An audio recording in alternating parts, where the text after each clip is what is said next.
I have this crappy shit tune stuck in my head and I can't get it out. I don't know what it is. I know it's something bad.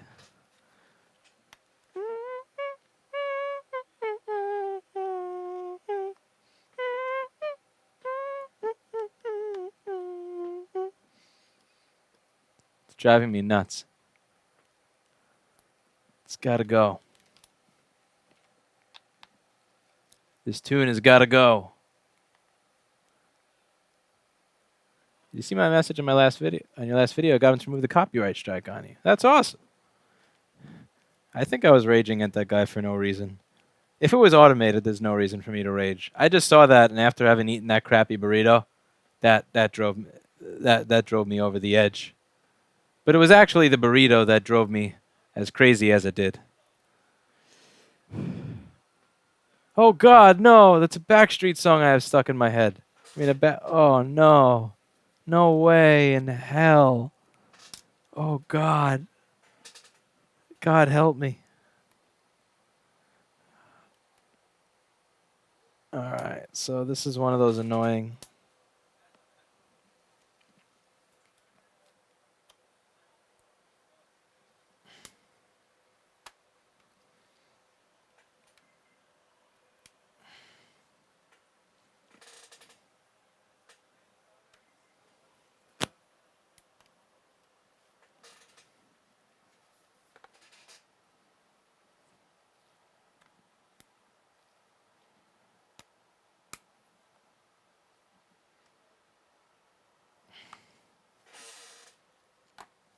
These bottom covers are such a pain in the ass.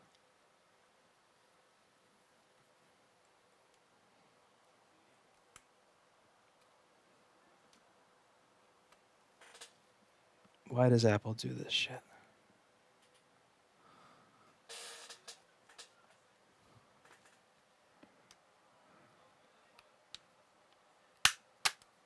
Come on. Jesus, these things are annoying as hell.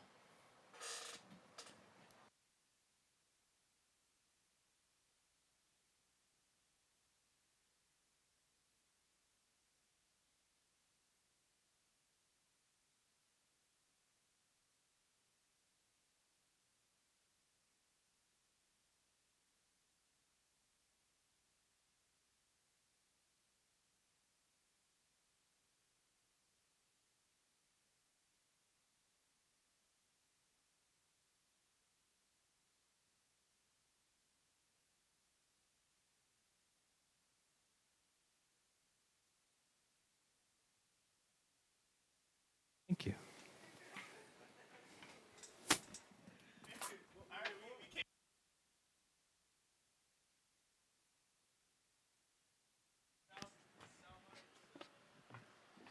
Peace. Uh-oh. I see flux. This is about to get sent back. What is this? Oh, you bastard. You're about to be sent back to the person that sent it here. WTF is this? Here, this should buy a burrito in New York City. Also, a few thousand tiny screws better than what Apple makes. By the way, any tips on what to do with those godforsaken Macbook butterfly seeds which stop working randomly? Those are kind of hopeless. Yeah, those keys are kind of hopeless.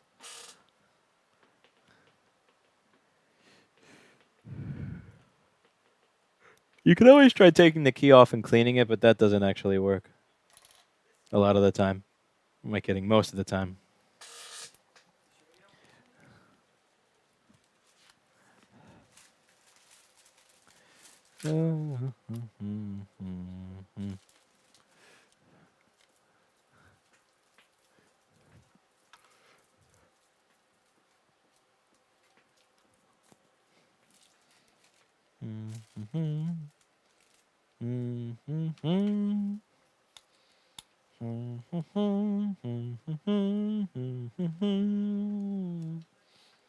I don't have those butterfly keys and they're stopping working on my 2016 MacBook Pro.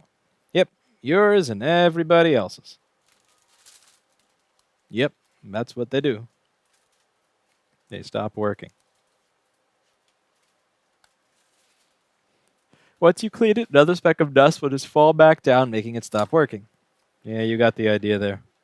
Those keys are garbage. There is a law firm suing Apple over it. That's a good thing. It's always good when somebody tries to sue Apple. Even better when they're successful. But with any luck, they'll be successful, and you'll be able to get a machine that's not a complete pile of crap from them. Maybe it'll be something like with the 2011 GPUs where they were replacing them for everybody. That would be really nice.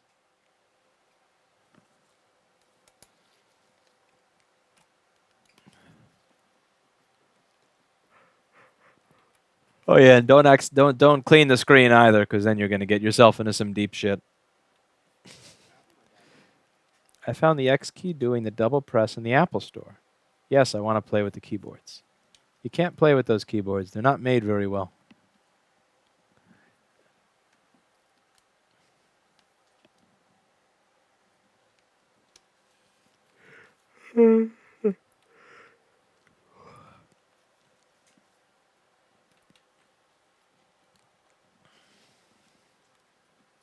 Why wouldn't you want to clean the screen? Because if the stain, when you used to do that, the coating would come off of them. Actually, the coating would come off of them even if you didn't clean anything. But that was with the older Retinas. You never know if the new screens are just like that.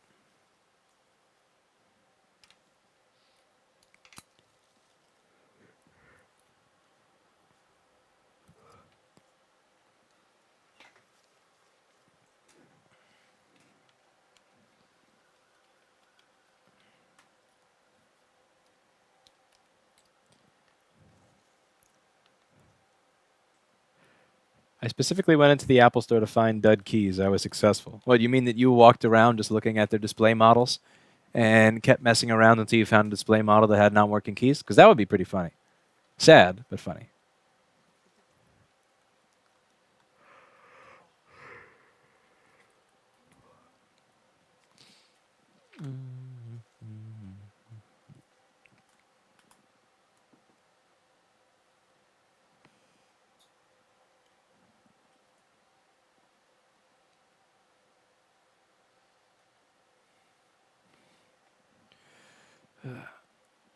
I've never had issues with the screens, cleaning them with alcohol and a microfiber towel. I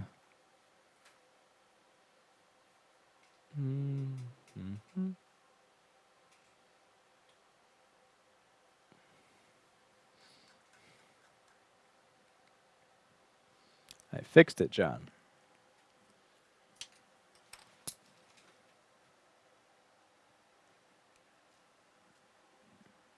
This board is heavily corroded everywhere, so we're probably just gonna, and it has flux on it. So we're probably just gonna move on to another one because I don't waste time on shit that has flux on it already.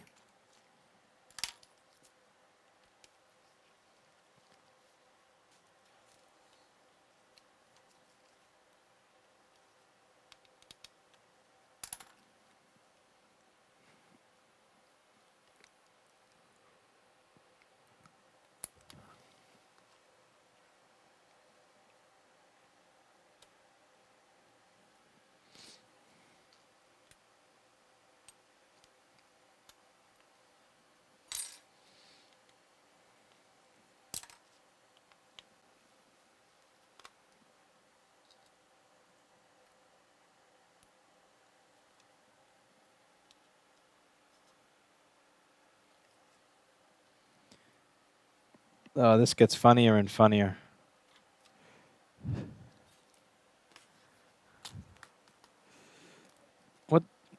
What's this? What's this? What the hell is this?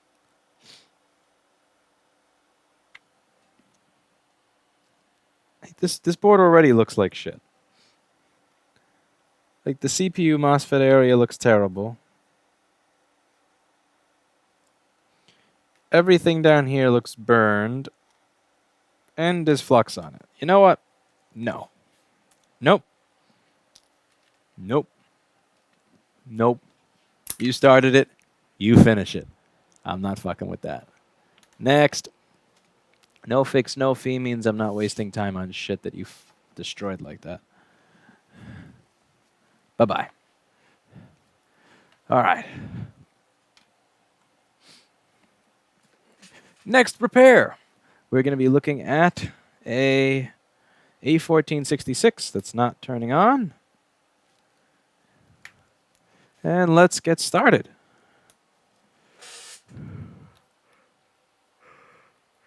Now you need to reassemble it.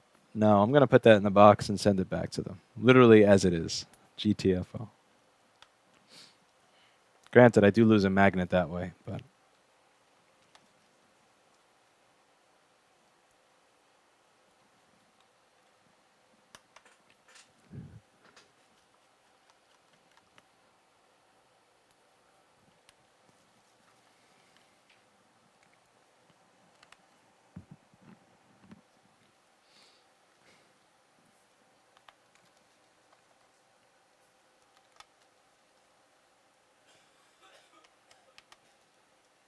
Make them pay for the magnet. That's a good idea. It's a little bit dusty, but nothing outside of the usual.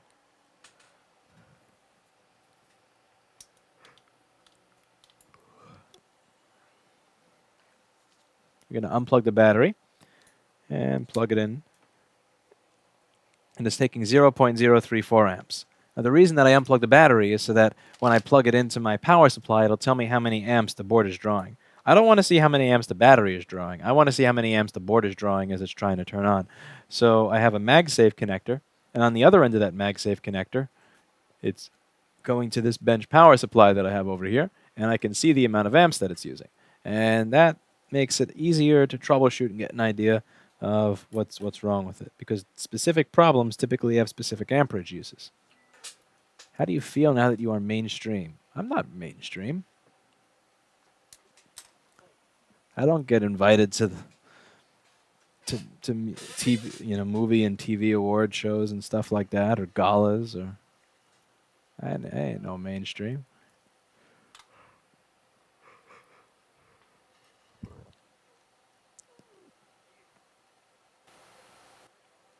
Make them pay for the magnet. Well, that seems kind of mean. Did you get a new camera stand yet, Lewis? No. I keep looking, but I can't find something that is short so that I could put it on the desk in front of me as I work that will fit an NEX EA50.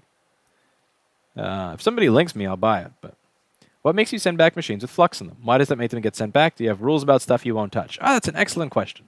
So we have a model called no fix, no fee, meaning if we cannot fix your problem, then you don't pay. Now, if somebody tries to fix their own board and fails, that means that they've likely messed something up, which means that there's a much lower likelihood of that being repairable. Since we only get paid if we actually fix something, by trying to fix it and then failing and then sending it here, what they're doing is they're decreasing the likelihood of it being a successful repair. The only reason no fix, no fee works is because we take on services where there is a good balance of fixable versus unfixable. If you fuck with the balance of fixable versus unfixable by messing with it before you send it here, you've then fucked with my entire business model, which doesn't work. The only reason I can have a no fix, no fee is because there's a good balance of machines that I can fix at the $200 to $400 price range. If I have a day of a bunch of stuff that's not fixable because somebody sent them in and messed with them beforehand, that means that all of those machines are machines where I get paid $0. So if somebody has done something to increase the probability that I get paid $0, I don't see why I should work on that. So my policy is I don't care what you do to it. By all means, do what you want. It's your machine. But once you've started to screw with it, it's yours. Really. You started it, you finished it. Now, there are places that have diagnostic fees, and I hate diagnostic fees. I think that they're predatory, and I think that they're mean, and I think that they piss off legit customers, and I think they make people very skeptical of what we have to say. So I like having the free estimate and the no fix, no fee model. It makes people feel good. But the people that send in, especially stores do this all the time. What they do is they send in all the stuff that they messed with beforehand, and then what they'll do is they'll filter it out, and they'll only send things here that they couldn't figure out how to fix. So not only have they already messed with it, but since they're only sending the stuff that they didn't know how to fix, they're purposely sorting everything out and sending me things that have a very low likelihood of being repairable, knowing that I have a no-fix, no-fee model. I'm not your bitch. I am not your employee. I'm not going to go through the pile of crap that you tried to fix and failed at for $0. That's not how this works. So if I see flux on the board, go straight back. And if I see that that's pretty much. Yeah, I mean, I guess it could be just summed up by saying I'm not your bitch. That's really what it comes down to.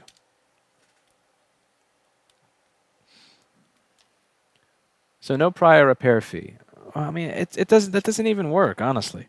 Because the thing is, if you charge, people will say, "Okay, I'm fine paying the fee," but then when you're not able to fix it, they're going to be sad, and they're going to be really sad, and they're going to complain, and it just becomes all sorts of sad and annoying. And it's easier to just say, "Nope, can't fix. Bye bye.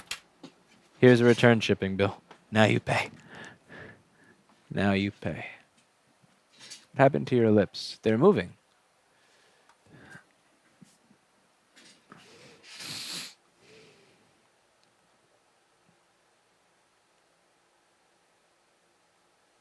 But I've seen you fix things messed up many times. Not really. It's not many times. It's only when I get tricked into it, or if there's absolutely nothing better to do. If there's genuinely nothing better to do, then I'll do it. But if there's anything better to do, I won't. Like the one where they swapped a clock chip with something random. I fixed that solely because it would make a cool video. And out of sheer curiosity. That was... Yeah.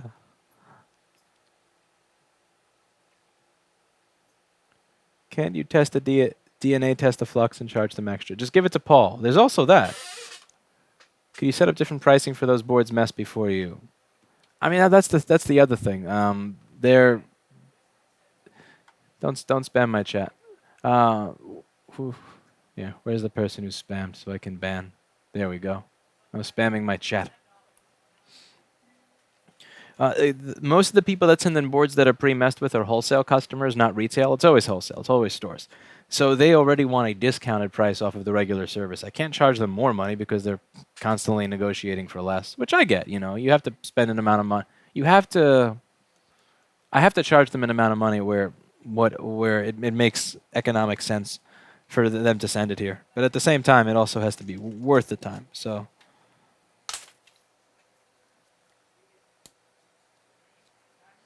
Okay, so we're drawing 0.032 amps on this air board. This is an 820-3437. This is getting kind of old at this point. So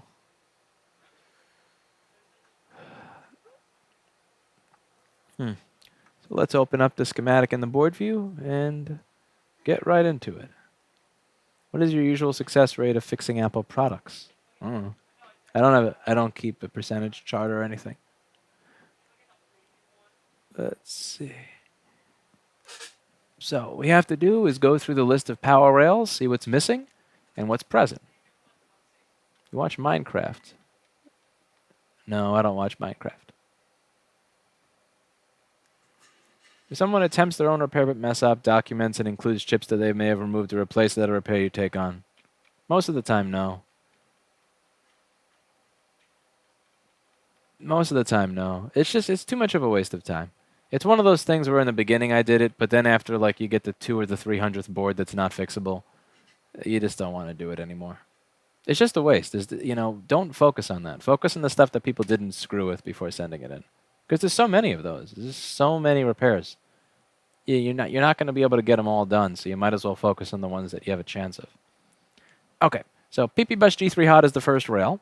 And because Paul Daniels at pldaniels.com made this amazing software, I can right-click on PPBus G3 Hot, and it shows me right where it is on the board. Is that not amazing? I can just... Man, I am damn... This software just... Every time I click that exe file, it just makes me erect. So, we're going to put the voltage in the voltage range in the multimeter into an applicable range, and let's get started. So PPBus G3 Hot is going to be over here. and it's 0 volts on this side. On the other side, we get 0.3 volts. So that's something. We're supposed to be getting 8.6 volts over there. And instead of 8.6 volts, we're getting 0.32 volts. So, what could be causing that to happen? Well, let's turn off the power supply and see. Let's put the multimeter into resistance mode and see if we have a short to ground at that rail. It seems like we have 35 kiloohms to ground. That's not a short circuit.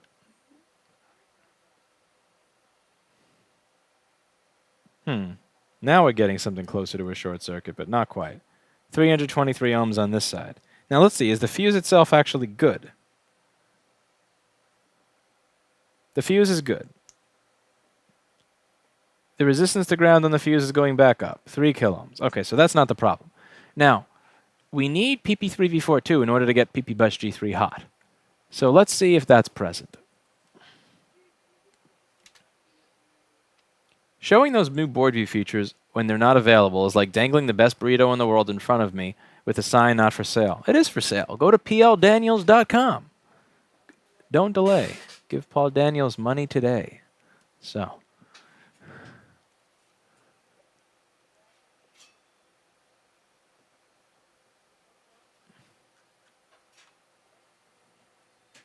Did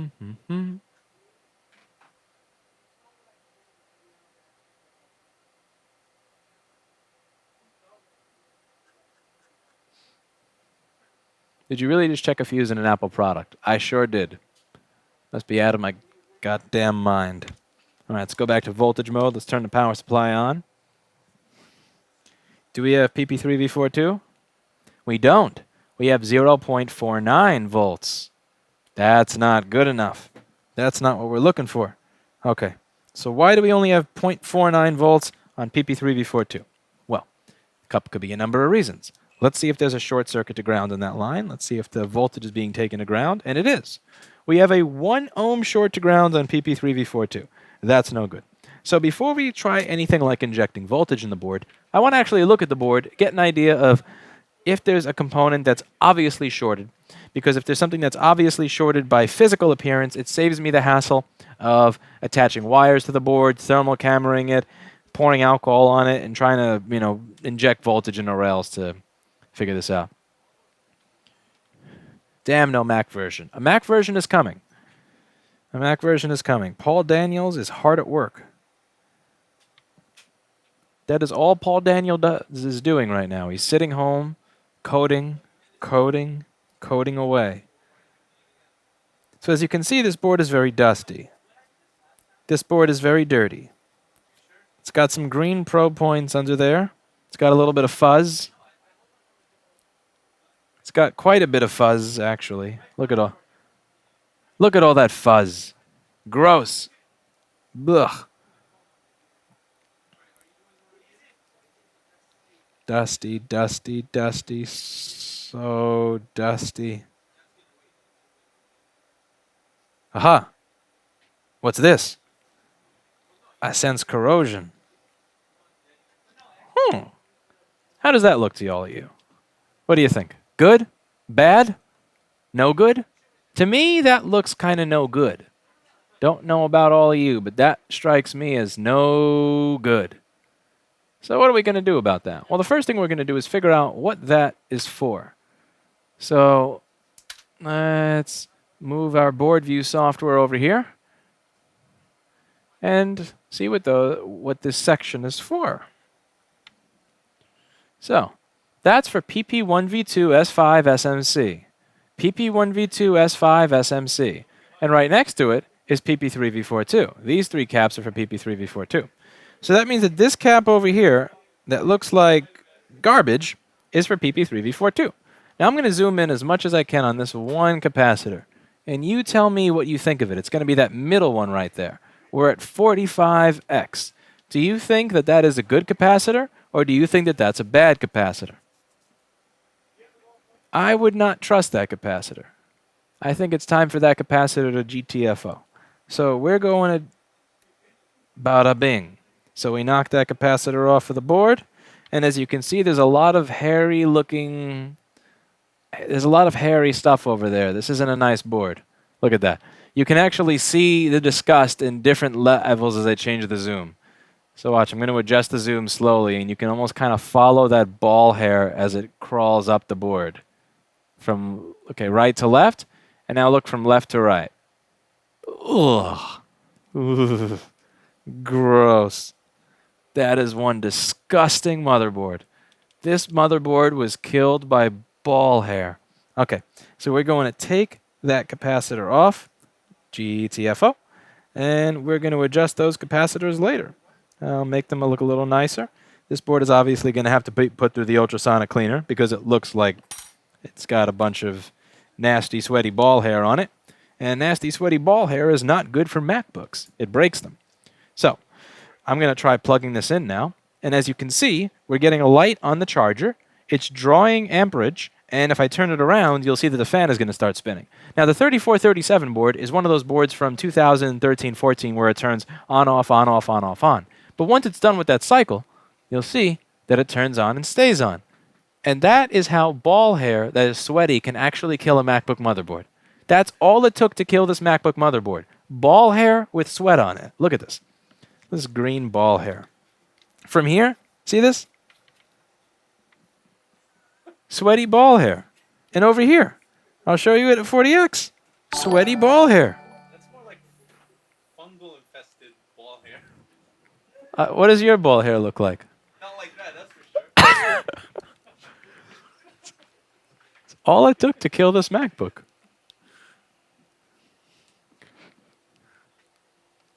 You say fungal ball hair? Yeah, Somebody's speaking from experience. well, no, it looks like that. I mean, it's How do you know what fungal ball hair looks like? it's white on the interweb. The interweb. $6, says Aditya. Thank you, Aditya. You know, people are trying to eat. Now, that's 400, whatever that is. It looks like a tree.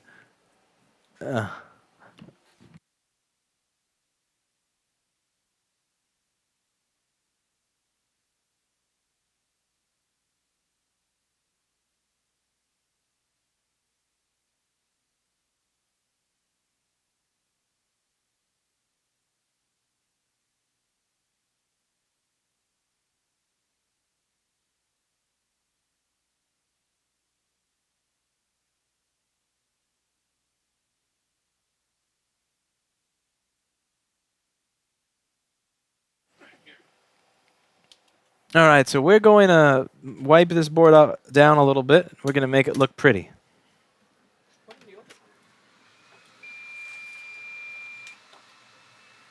Where's my micro pencil? Here's a micro pencil.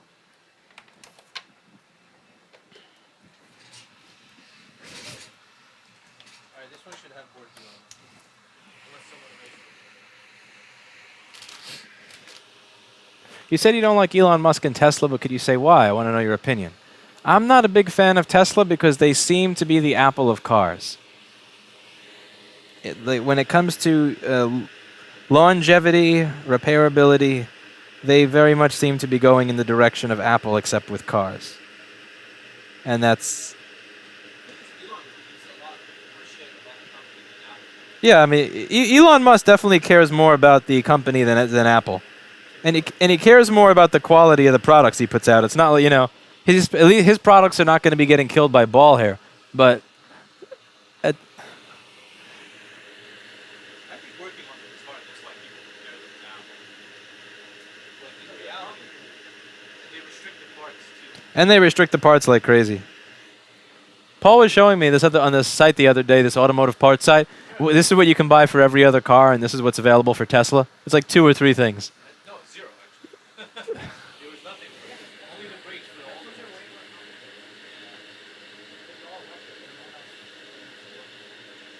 They have better service.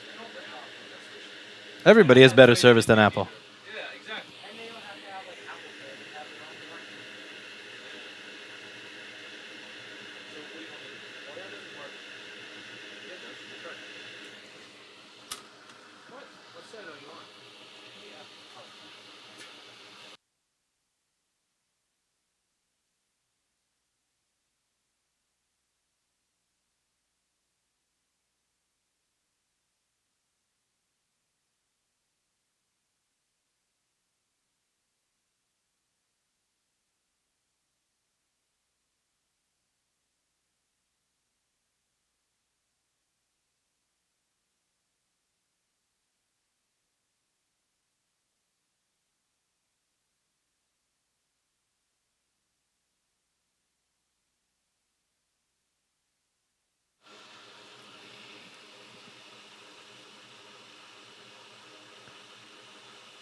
Elon is no patent troll. Maybe.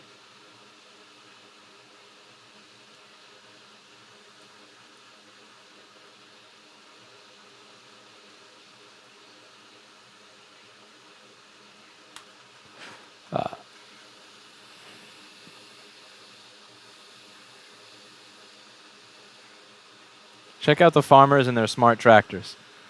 Yeah, that's a mess.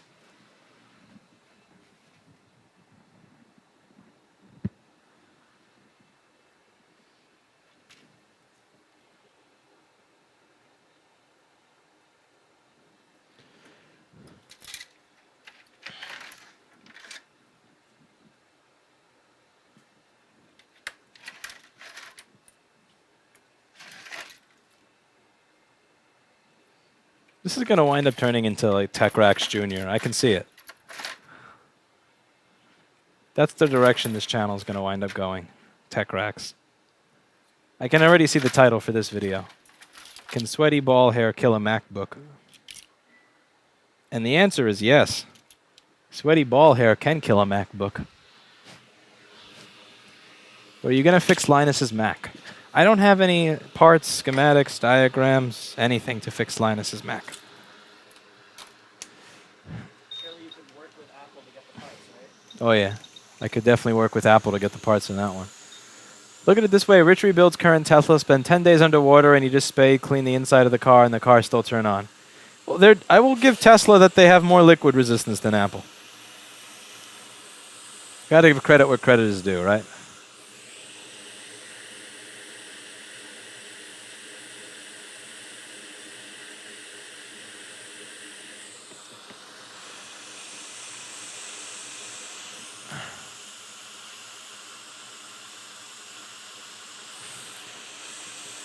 And I definitely don't think as poorly of Tesla as I do of Apple.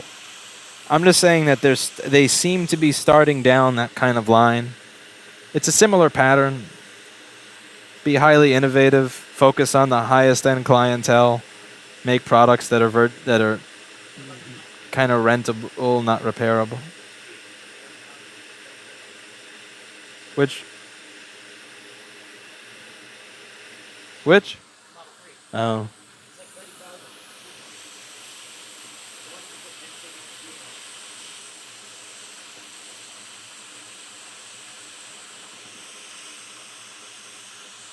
Someone says a Sony Walkman from the mid-90s has more liquid resistance than Apple. Yeah.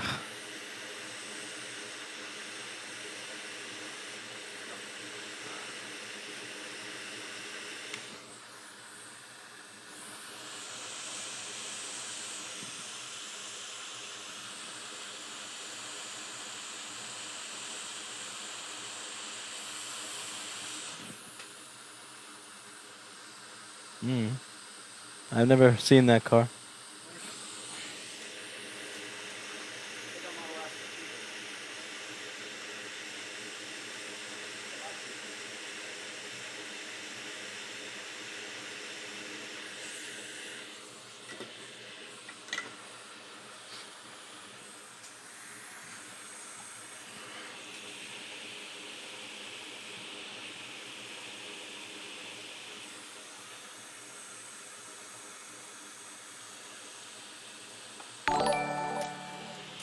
Did you ever end up getting that store across the street from Fifth Avenue? Why or why not? I did not. Yeah, so that store wound up costing $48,000 a month. And $48,000 was more than I was looking to spend. Even if I were able to do a crowdfunding thing, and even if it was actually successful, whoops, unlike that soldering swipe, it would still be, that's still an amount of money that I'm not looking to spend on a store. If it was 28,000, maybe, but 48,000, no.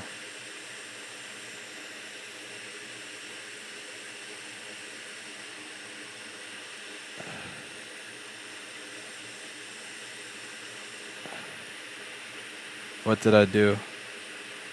Come on, don't stick to the tweezers. Stop sticking to the tweezers. You disappeared, didn't you? Oh, you did disappear, you little bastard. 28K is still too much. I honestly probably would have topped out at 20. With convincing, I probably would have been able to like do 28K with lots of convincing from other people. Myself, probably only up to 20K.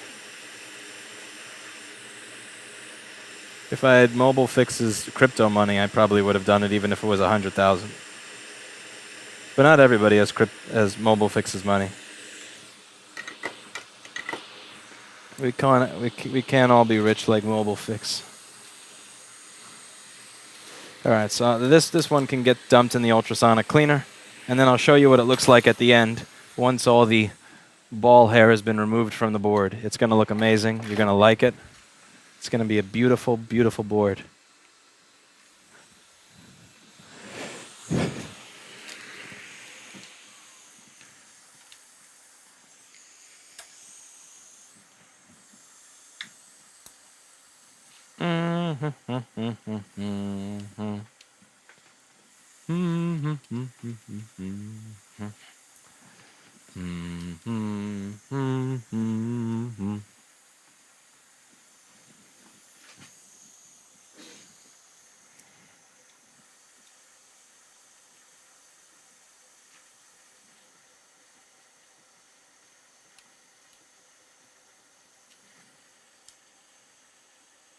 Even the SSD on this machine has some ball hair on it. Jeez.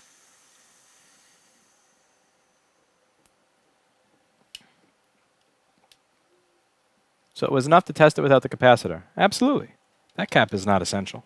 It's not in line to anything. It's just going to ground, and it's not a large cap that's going to ground as a bypass capacitor on the buck converter or a DC to DC boost circuit. It's just a bypass, one single little bypass capacitor. I don't care less about one single little bypass capacitor.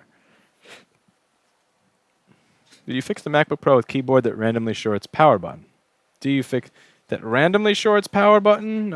You should replace the keyboard. That would probably fix that issue. If it's not that, then it's going to wind up being a nightmare.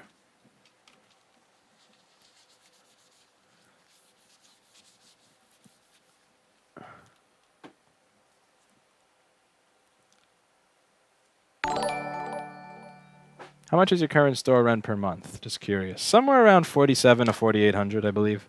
It started off at 3,500, but New York, so it goes up every year.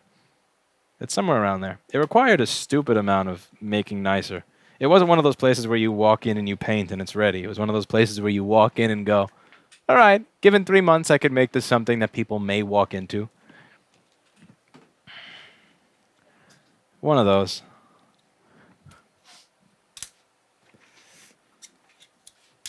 So, has Paul escaped? Paul has not escaped. Paul is off today. Okay, so what do I have to put a...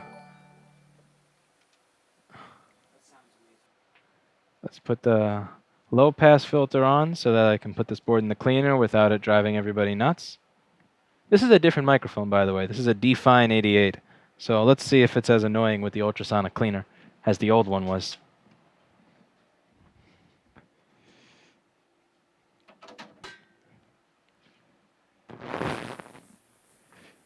Good thing.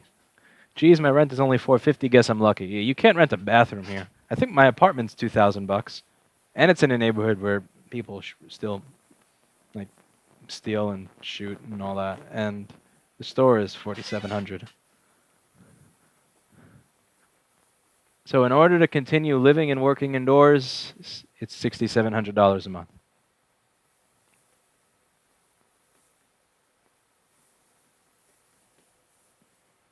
Okay, what's next?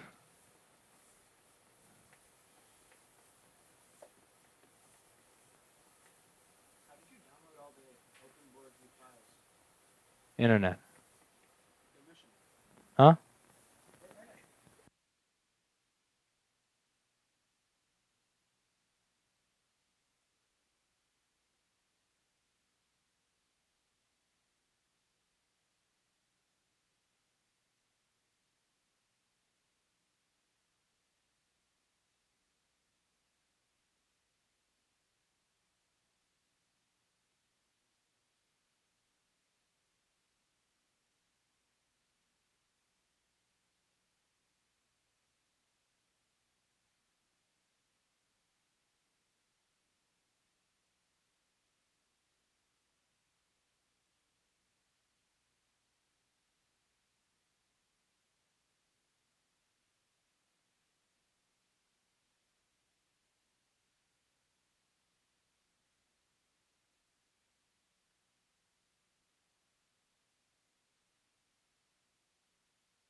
4,700 is much cheaper than 48,000. I could see why you're stuck with something 10 times cheaper, even if it lacks the meme status of being across from Fifth Avenue Apple Store. Probably cheaper to buy the building the store is. Yeah.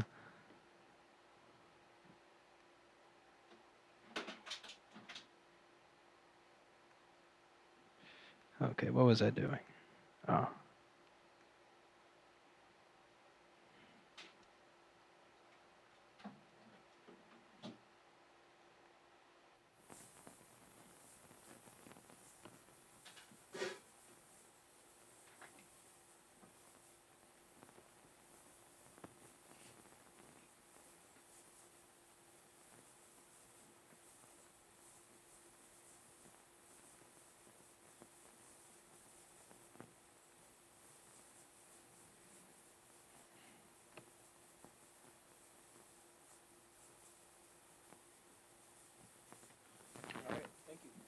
Okay, what's next?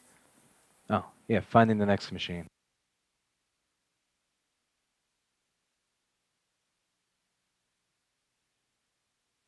Keyboard replacement? Hell no. MacBook 2011 GPU? What the hell is that sent for? Let's leave it GTFO on that.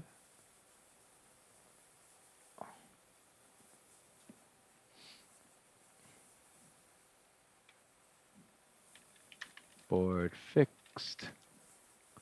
How much does a desk like Paul's cost with all the equipment? A few $1,000s at least. Probably around 5,000 or so.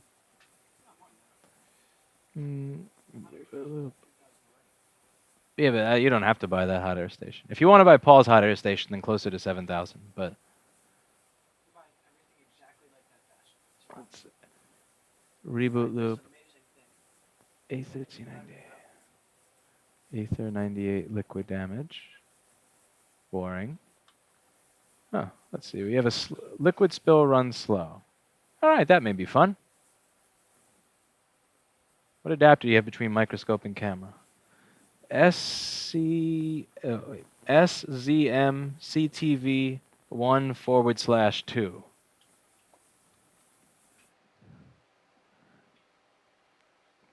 Do you trust buying a used notebook? Do you trust the person you're buying it from? We fixed the HDMI port in the camera. No, I need to get a right angle adapter. I still have this thing. It's going to wind up breaking. I just keep forgetting to buy a new one. How much does Paul's brain and expertise to use that thing cost, though? Lots of money. Alright. That's not a fun one. That's not a fun one. That's not a fun one. That's not a fun one. What's wrong with that? Oh, boring. You know how to fix that one. Let's see. Alright, short stream. If I have anything that's actually doable on camera, we'll get to those ones later in the day. So, thank you, and as always, I hope you learned something. And in terms of doing live streams in Dutch, I will ask Duke if he's interested in doing a live stream in Dutch. I'm still trying to get him to even do a stream, but we'll see. He's from the Netherlands. I don't. I speak English and broken English, and that's about it. So, we'll see you later in the day.